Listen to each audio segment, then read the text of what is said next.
Welcome to today's reading for the Oxford Dreamline. The Oxford School District reminds you that great books are a passage into our dreams. Now for today's reading. Hi, my name is Molly McNeely, and I am the Intervention Coordinator for Oxford Middle School. I'm happy to be reading for the Oxford Dreamline today's featured book, Mrs. McTats and Her Houseful of Cats, written by Alyssa Capucilli.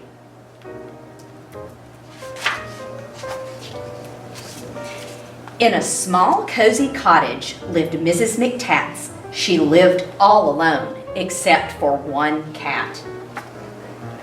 Every morning she left as the clock struck 8. To market, I mustn't be late. She browsed through the market and chose a plump fish. For Abner and me, what a sumptuous dish. But when she got home, there came a scratch at the door, and in walked 2 cats. Was there room for 2 more?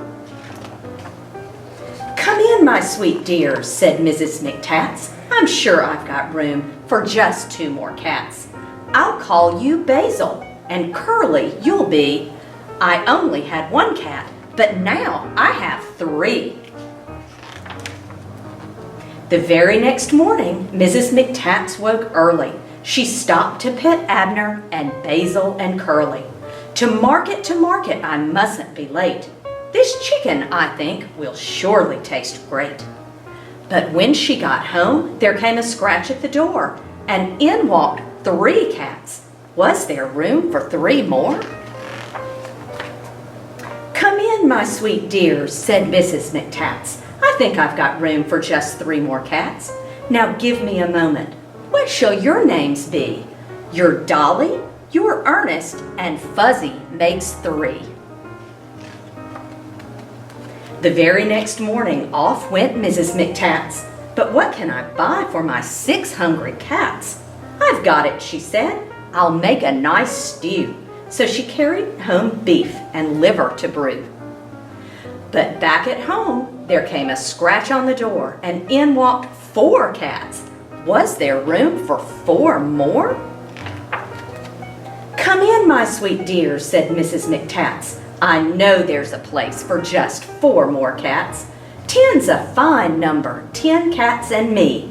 I'll call you Goldie, and Herman you'll be." Izzy and Jezebel pranced across the floor, and then, right behind them, followed 5 more. Coco, Linus, Millie, Noreen, and you shall be Oscar. There, that makes 15. The very next day, off went Mrs. McTats. What can I possibly feed 15 cats? She chose a fresh tuna. She chose a fine trout. But when she got home, her cats were all out.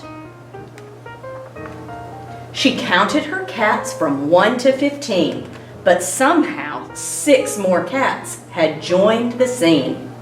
Come, my sweet dears," said Mrs. McTats. "I'm sure I have plenty for 21 cats. Pip, Quip, and Rosebud, Sally, and Tosie. Ursula, dear, do make yourself cozy." But then came another scratch on the door. Could it be more cats? How many more?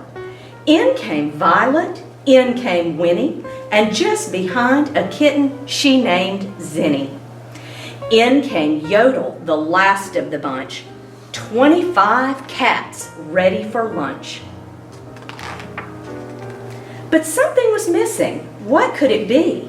Just what it was, Mrs. McTats couldn't see. As she stood there puzzling, there was a scratch at the door, and Mrs. McTats wondered, could there really be more? Could she squeeze in more cats, more than 25? Who was the one who was next to arrive? "Come in, my sweet dear," said Mrs. McTats. "I live in this cottage with 25 cats. But if you don't mind, you're welcome to stay. You're welcome to eat, you're welcome to play." Now in that small cottage lived Mrs. McTats, all happy and cozy with her 25 cats, and one little puppy who's known as Zoom, in a small, cozy cottage with plenty of room. And just when the clock strikes each morning at 8, Mrs. McTats hurries off. I mustn't be late. To market, what treats will there be for 26 dear dears from A to Z?